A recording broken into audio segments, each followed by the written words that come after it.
Okay, sorry for the delay. Boker Tov, everybody. Today's learning, Le'ilu Nishmat Victor Chayavram Ben Meir Tzvi Rachalea. Shama should have an aliyah. Should also be a zechut for aliyat nishama for all those who have been killed in this war, and a zechut for shlema for all those injured. Everyone else should come home. Bari v'shalem b'karov yamin.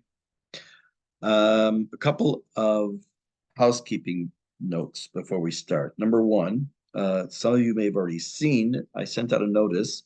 Bezrat Hashem on February 6th, Tuesday night, I will be starting a new class in Pirke Avot. It is going to take the place, for now, of Tanya. Tanya will be resumed at some point down the road. The class will begin February 6th at 7 p.m. at same time slot. As always, it'll be videoed, so if you're unable to be there or just want to see the video instead of just being there live, it'll be on YouTube, Bezrat Hashem. And if you are interested and you haven't yet, let me know. Just send me an update and a note, and I'll add you into the group, which is building very nicely. Secondly, excuse me, did you yes, mean February 6th? You said February 6th. yeah, 2020, not January. February. Okay. Yeah. Yeah, not January. Correct. Not in 2 days. Thank you. Also, this coming week will be the Shloshim for Ari Zeneman, Hashem Yom Damo. His brother-in-law, who's serving, who's a Rav, who's been serving in Australia as Rosh Kolel, is still here with his wife, and they will be here through the end of January. And Bezrat Hashem, because of the Shloshim, which I think is just before our class next week, I've invited him to give a guest shiur next Thursday in memory of Ari. It will be the same time slot. If it's in person, it's in person. If it's on Zoom, it's on Zoom. But whichever I will encourage people. I'll send out a notice, a reminder, and also the topic, and encourage everyone who's able to be there to be present or online. I understand from people who've heard him, he's wonderful. So, Bezrat Hashem. Okay, we have just a little, quote, unfinished business from the last class from a couple of weeks ago, and that had to do with the finishing up the topic for just a few minutes of Dan L'Kaf. We talked about when you should, which is most of the time, be Dan L'Kaf. We talked about when you don't have to be, and matter of fact, you shouldn't. We talked about when it's questionable, and the question that we were left with is, what does it do for us? Like, how does that, it's all in here anyways, right? So we kind of discussed it a little bit, but we're going to get a little bit more into it now. I'm going to give you a couple of citations. I'm not going to bother putting them on the screen. You just have to deal with it. The first one is the Sefer HaChinuch. The Sefer HaChinuch, which I've mentioned, takes every mitzvah and breaks it down into who has to do it, what's the mitzvah, when it has to be done, and the parameters of that mitzvah. And he says regarding Hevedan L'Chol Adam L'Kaf Zechut, he says as follows: Gam b'meh she'amarnu sh'kol adam chayav ladun chaver l'kaf zechut. And in addition to what we've said, that you have a requirement to judge everyone favorably, yasiba liot ben anashim shalom v'rayut. He gives us a reason, a very rational reason for judging people favorably, and that is it lends itself to enamoring people to friendship. Notice the more you harbor resentment, because when you judge people, even if you don't realize it, there's resentment there. So when you don't do that, you remove that resentment. So that enables more shalom v'rayut, peace, tranquility, and justice to all mankind. It seems, says the Sefer HaChinuch, that the intention of this mitzvah, he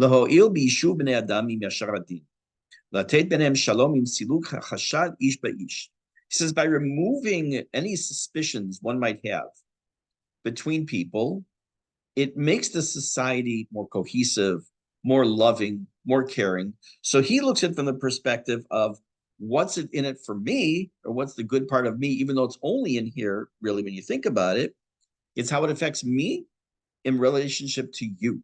And therefore, if I don't do that, my relationship with you remains good, and I don't cause myself to have carrying on this burden of resentment against you, even if it's something brief. Now, there's a more philosophical reason, more higher, maybe spiritual reason why this is so important. The Gemara in Masechet Shabbat tells us that when we do or do not judge people favorably, but we're really also doing that is we are setting our standards for how we will be evaluated by others. And what does that mean? Reb Chaim Volozhin says, it says, Hashem tzilcha, Hashem is your shadow. What does that mean? I'm going to read a quote from him in English. It can be understood as God is your shadow. Just as shadows mimic a person, so too God's conduct towards a person mimics that person's actions. He says this in Nefesh HaChaim. So what is he saying here? That in a form of midah keneged midah, when we judge people favorably, or vice versa when we don't, then Hashem says, oh, that's your personality? No problem. I will deal with you the same way that you deal with people. You chose to judge people favorably in spite of might be other circumstances. That's great. And I'm going to take it to the next step. And I'm going to judge you favorably as well. On the other hand, if you don't judge people favorably, and instead what you do, you almost find any reason you can to make sure that people are found guilty in your mind, whatever it is they're doing, Hashem says, look, midah keneged midah. We know that Hashem deals measure for measure, that he's going to do the same thing. There's even a deeper text, a deeper idea here, and that is something from the Chafetz Chaim. He says in Shmirat HaLashon. Now remember, I know I'm repeating myself, but this is all in here. Shmirat HaLashon is about speech, but it starts off in the heart, to the brain, to the mouth. For those who learn Tanya, you know we're talking about Shava, Dibur, Maaseh. So we're talking about here is that Chafetz Chaim has a very interesting take, and I'm just going to read the citation in English. He says, how important is it that a person accustom himself to judge others favorably? A person's habit of judging others positively or the opposite is an important factor in his own status as either tzaddik or rasha. How so, says the Chafetz Chaim? It is well known that a person's status is determined by whether his mitzvot exceed his wrongdoings or the opposite. Now, if God were to scrutinize our mitzvot, most of us would be found lacking. If, on the other hand, God approaches our deeds with an attitude of compassion, searching our good points, then our mitzvot will remain intact. Now, all of this depends on our opinion-forming habits towards others. If one judges others favorably, he will also be judged favorably by heaven. Therefore, a person must be aware, while forming opinions about others, be they positive or negative, that he is at that moment setting himself up for judgment by God himself. So we have a few different perspectives now of why it is so important for us to make sure we judge people favorably. First of all, it's just wrong.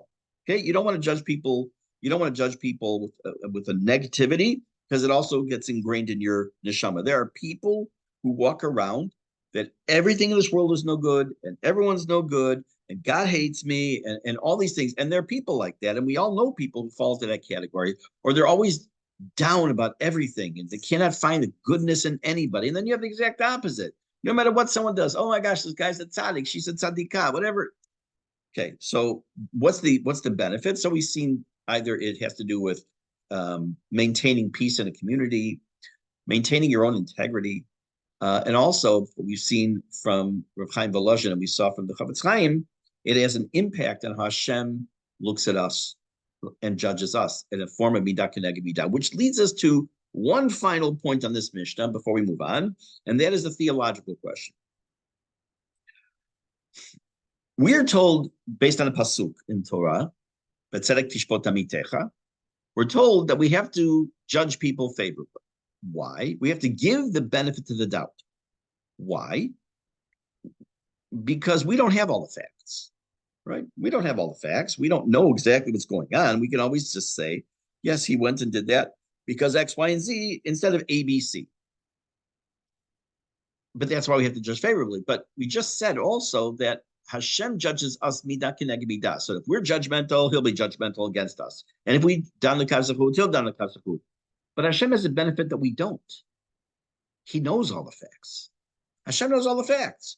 So whereas we're told we have to judge favorably because we don't have all the facts, etc., how does that relate to God? God knows everything. So therefore, how is it that we are even making that comparison. So giving the benefit of the doubt is not about just overlooking or interpreting details of what you see. It's an attitude. It's an attitude of we judge others. We change ourselves. We establish, say, our own personal justice system. We've established something. So if I'm always finding fault, I'm always criticizing, I'm always looking for the negative, then I send a message to God. What's that message? That shortcomings need to be highlighted. Shortcomings need to be focused on. And there's no room for mercy. You know what? Because when you look for the negative, I mean, you interpret it always the negative, you're basically saying, I'm not going to be merachem. I'm not going to have mercy. I'm just going to, you know, as sharp as I can be in my brain, I'm going to just go after that person again in my head. And if we only see the negative, then we bring ourselves into this judgmental place.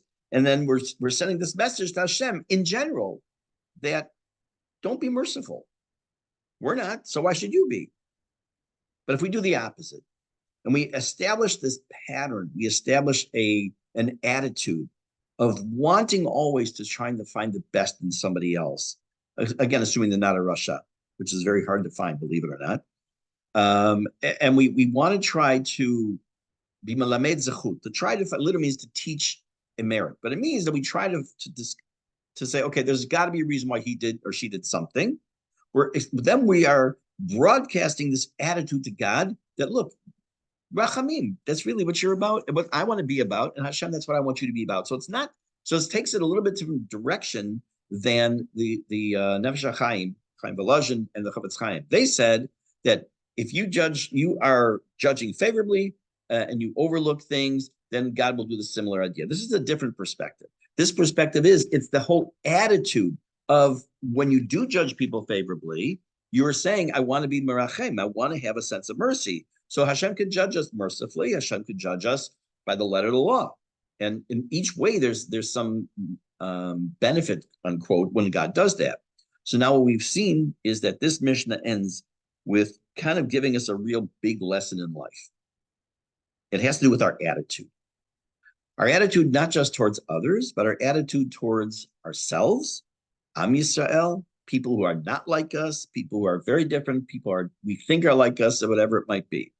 And I think it's also very important, dafka at this point in history, of where we were just a few months ago and where we are today. What was the burning issues of then and what are the burning issues of now, and how we've seen this whole Baruch Hashem, for the most part, not complete, but a much bigger attitudinal change in how we relate to our fellow Jew. And that's this Mishnah really, I think, this last point is really giving us a bigger impact into how that can affect us and how Hashem relates to us. Okay, let us move on to Mishnah Zayin. Okay, so if you have the text in front of you, great. If not, it's a short Mishnah. I'll read it and give you a little background on the author, the man, the Tana mentioned here. And we're going to talk about this Mishnah. Nitai Arbeli Omer. Nitai, who was from Arbel, it's up north. I'm sure many of you have been up north to Arbel. The first time I went with a group, we were told we're going to do a little climb. So now, some of you know I'm terrified of heights. And when they said a little climb, I didn't know you were climbing on the side of a mountain on ropes and ladders. No, not for me. Thank you very much. You go do what you're going to do. I'll sit here and have coffee. Anyway, so Nitai, who was from Arbel, he said three things. Distance yourself from a bad neighbor. Don't associate, don't align yourself with a Rasha. And don't despair from negative. Now, that last statement, as I translated, makes absolutely no sense. We're going to come back to that if we get to it today. But let's start one at a time here. But first, who was he? So he was the Av Beit Din of the Sanhedrin. Remember, we talked about the Zugot, that one was the Nasi, one was the Av Beit Din. So he was the Av Beit Din, the head of the Beit Din of the Sanhedrin, and he lived just after the revolt of the Maccabim. So here we are just a little bit after Hanukkah. Hanukkah seems like it's a year ago already, but it's only been a couple, 3 weeks? Not even. whatever. It's been a while. But so we're right now the time period, so to speak, of just after the Maccabim is when he was in power or was in position. And we're talking approximately the second half of the second century BCE. He came from Arbel. I told you that already. Let's talk about avoiding bad neighbors. First, before we even say that, let's talk about the two different verbs that are used here in the first two lines. The first line says, harchek mishachen ra, distance yourself from a bad neighbor. Then it says, al titchaber, don't connect with a Rasha. Don't associate with a Rasha. Why wouldn't it just say, don't associate with a bad neighbor? Because you have a bad neighbor, you just don't associate with them. And don't associate with a Rasha. Or distance yourself from a bad neighbor and distance yourself from a Rasha. Wouldn't it make sense to say that? Because in each case, they're using the word Ra, right? So Ra is evil, Rasha is an evil person. So I'll answer that, but I want you just to be aware of that. Let's go one step at a time now. So first, let's just talk about pshat. Pshat means that, and part of this will maybe answer this question by hint. You're looking to rent an apartment, to buy a house. Most people have certain criteria when they want to rent a place. For some, it's only a price, meaning I'm a shoestring budget. I need to have the biggest bang for my buck. If I can, if it's going to cost me 3,000 shekel a month or 6,000 shekel a month or 2,000, whatever it's going to be, that's my limit. And that's how they search. They'll go looking for an apartment, a rent of that amount, and it doesn't make a difference where they are. Others who may not be in that position have a little bit more flexibility. And even more important is the flexibility when you're looking to purchase, because that's more, generally speaking, a long-term commitment. So among the things you check out is the space, the price, the beauty of the area you're in, the neighborhood you're in, the type of people you want to be associated, but even more specifically, your neighbors. Baruch Hashem, we were Zoche Bigadol, with fantastic neighbors, both in our building and in the neighborhood. Thank God.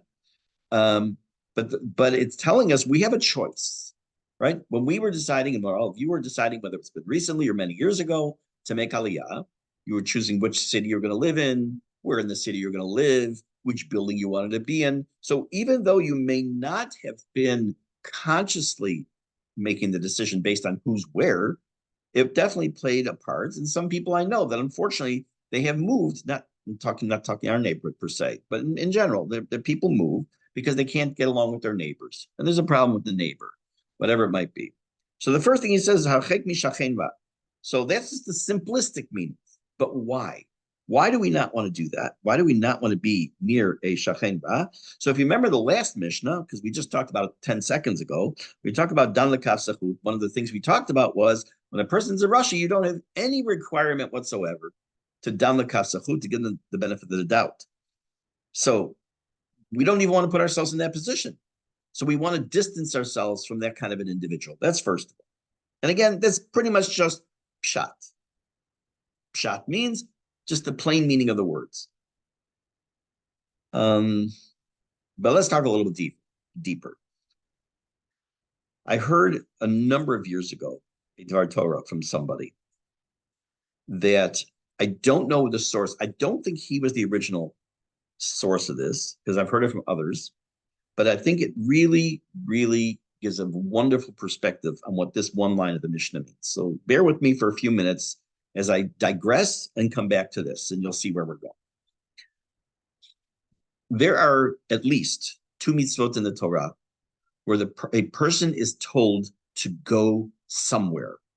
One is if an individual kills someone by accident, then in theory, the next of kin, the one who was killed, has the right to put to death the one who did the killing. So if A accidentally killed B, so B's relatives can in theory kill A. Does he have anywhere to protect himself? The answer, as you all know, I'm sure, is yes. It's called an Ir Miklat, or city of refuge.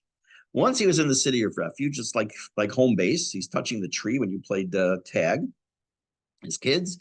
Then he's free, meaning that the what's called the Goel Hadam, the next of kin, did not have the right to enter the city and to kill. If A left the city's protection, then all bets are off.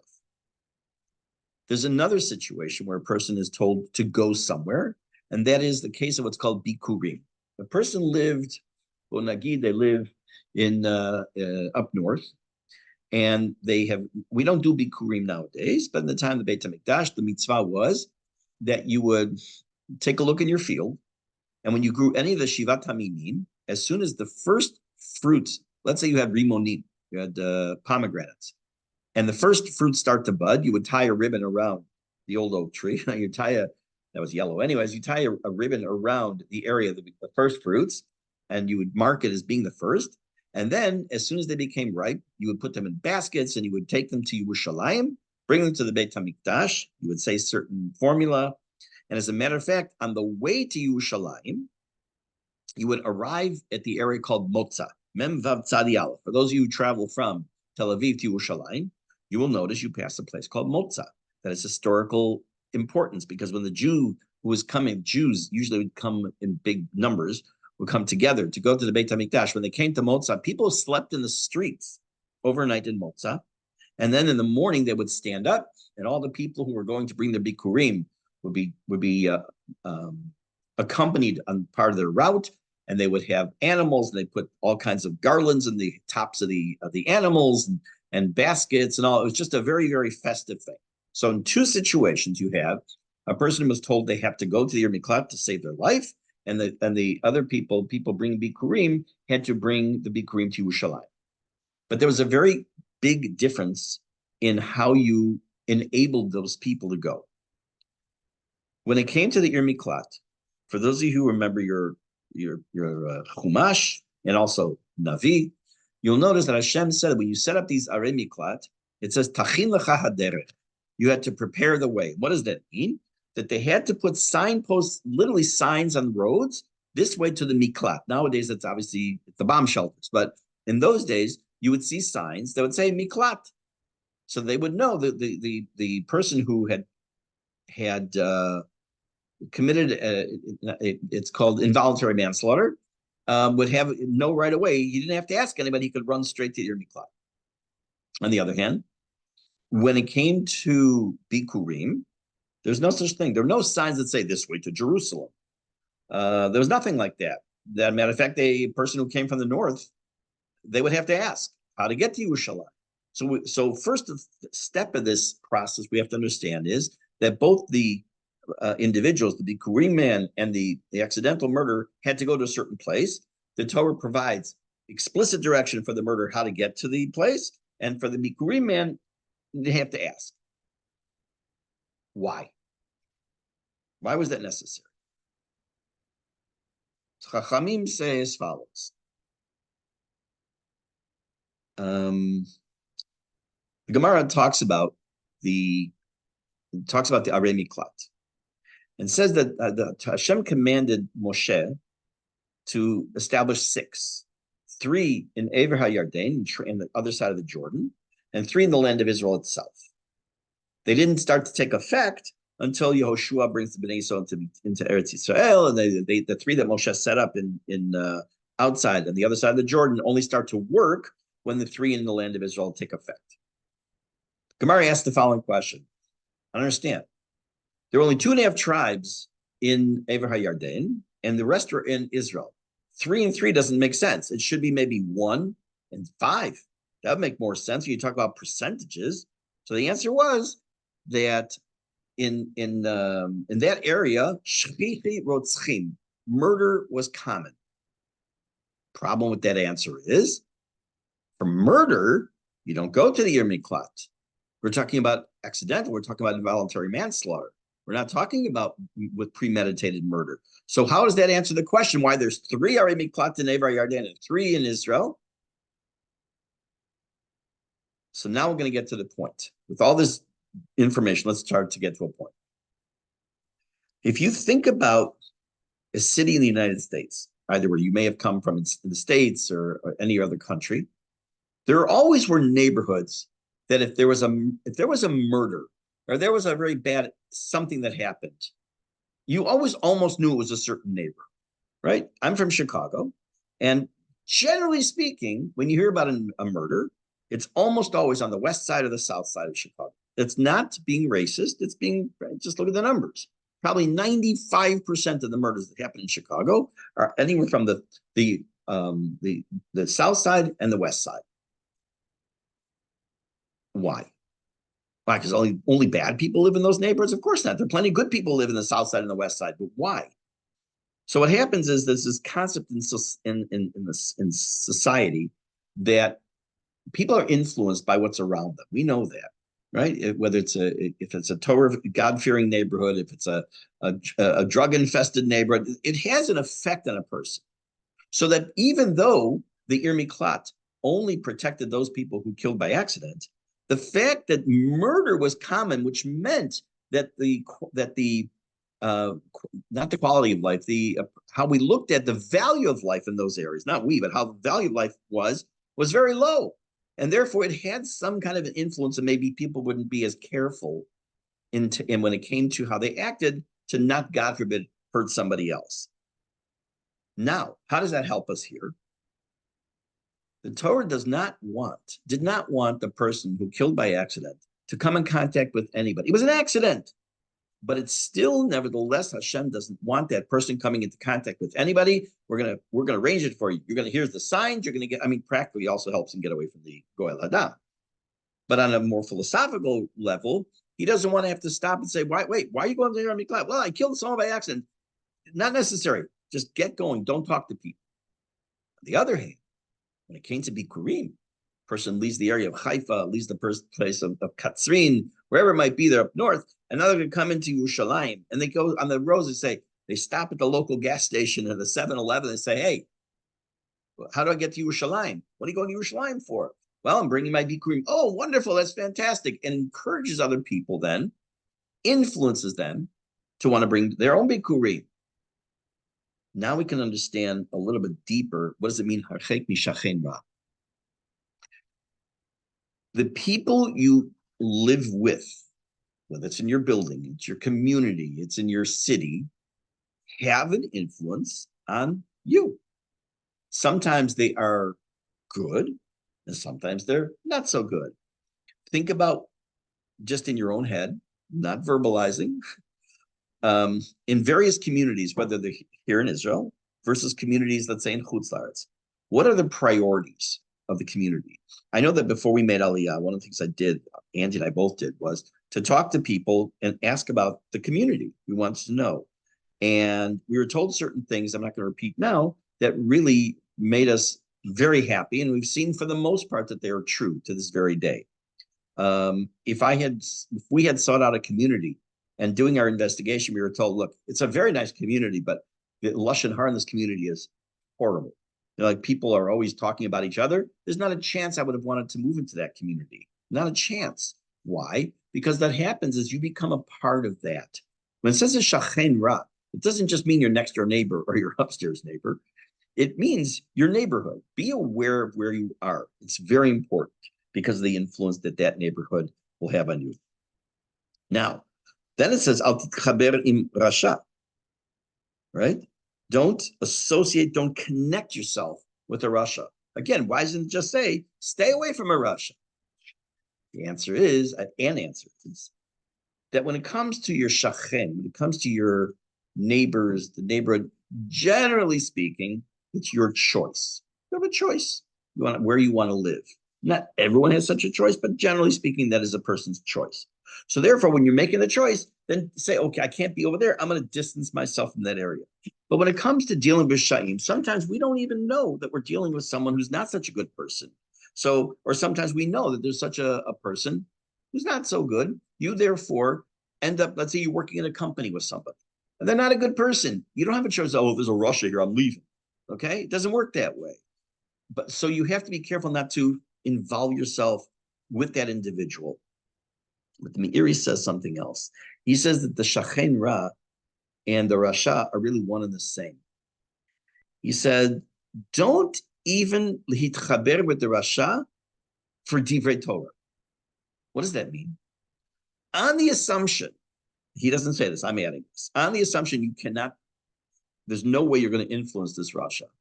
Because if you can influence the rasha, all bets are off. You can obviously help. Don't even try to share Dvar Torah with the Russia. Don't try to do anything that's even something good with the Russia. Stay away. Al titchaber.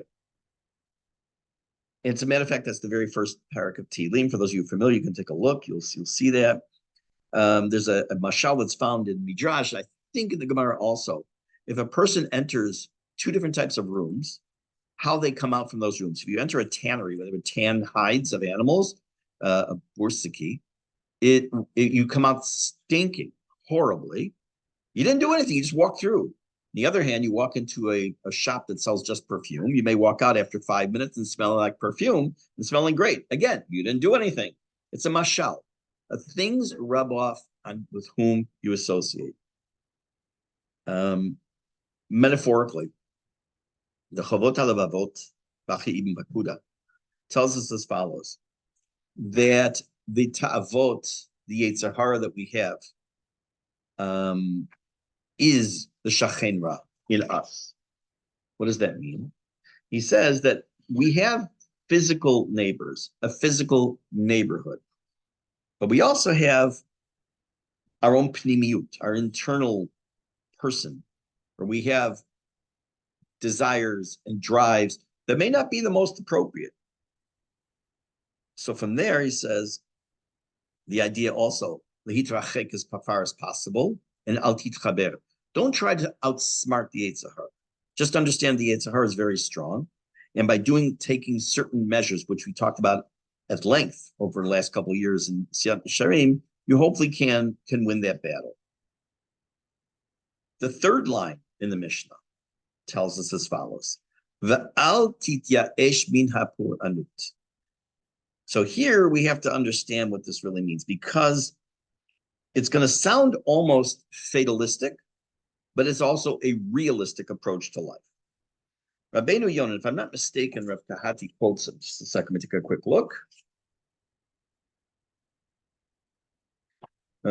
He doesn't say it's Rabbeinu Yonah, but this is Rabbeinu Yonah's comment. Oh, he actually quotes the Bartanura on this. Let me see. Okay, so Rabbeinu Yonah says as follows: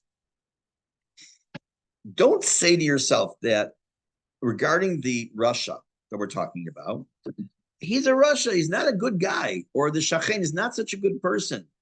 But at the moment, they're doing great. I mean, look at all the mazel this guy has in business.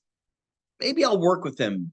Okay, I don't have to like what he does, but I'll work with the guy. I'll distance myself somehow. I won't. No, says Rabbeinu Yonah. You don't know how things are going to end up. Al tityaesh min hapur anut is a strange, not strange, is an unusual way of saying things don't always stay the same way. Things happen. Stuff happens in life, and just like because now he may be very on the top of the pile, he may be very good, she may be very good, and she's doing a phenomenal business. You never know when you're going to sit in front of a Senate subcommittee and ruin your life and plagiarize half the world. Yes. No, by the way, speaking of that, I saw a great play on words. It was from the Jewish press. We know that, thank God, the president of Harvard, she resigned, although she's still going to get her almost $1 million salary a year. She resigned. Her last name is Gay. So the headline in the Jewish press online was Gay Avot, which means go away in Yiddish, which I thought was a very a clever play on words.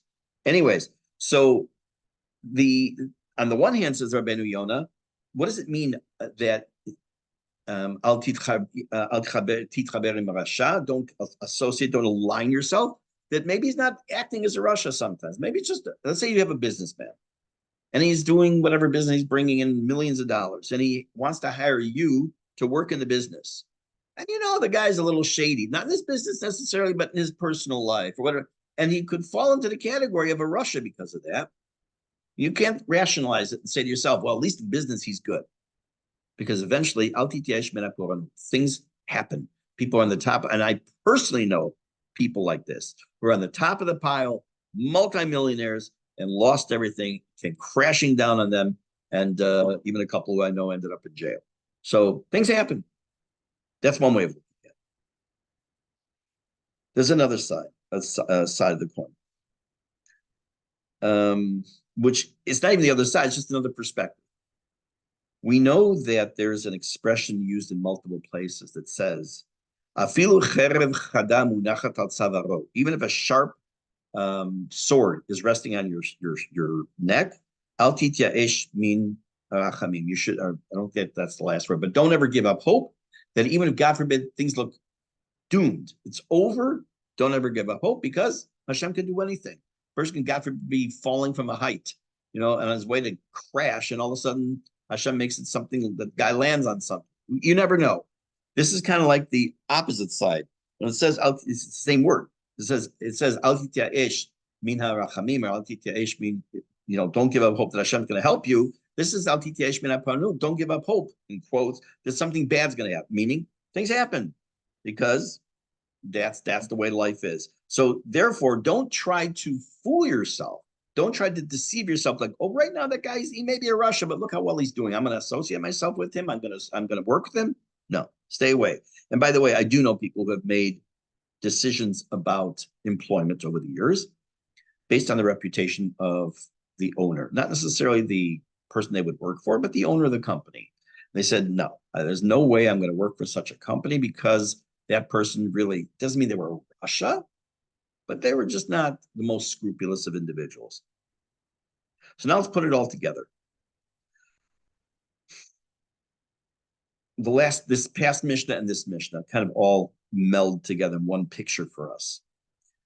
Number one, you want to have a good friend, right? You want to have a good friend, a confidant, someone you can open up to, someone who will tell you when they think you're doing something wrong, but tell you in a nice way, give you a critique. You want to stay away from the opposite. You want to stay away from bad neighbors. You want to stay away from bad influences. Don't involve yourself with Rishayim at all. And as a matter of fact, the last person you have to look at in this list is yourself. What does that mean? You have to look at yourself, besides just obviously introspection. There's a Mishnah in Masechet Negaim. Negaim is a Mishnah, it doesn't have any Gemara, it's just a Mishnah Negaim that deals with when a person would have, in the time of the Beit HaMikdash and before, a nega, sarat of leprosy, even though it's not leprosy. Leprosy is something else. This is a spiritual disease or any other kind of growth that they would have to go to the Kohen. So the Mishnah in the Gaim says as follows. Now, let's say a person's a Kohen, right? Let's say a person's not a Kohen. So their responsibility is they have to go to the Kohen. The Kohen takes a look, not a doctor, because it's a spiritual disease. They go to the Kohen looks and says, okay, we're gonna put you away for a couple of days. We're gonna check it out and see what happens. Comes back, he either says it's tameh or it's not tameh. And then from that moment on, the guy is either considered ritually impure or he's fine. What if the guy himself is a Kohen?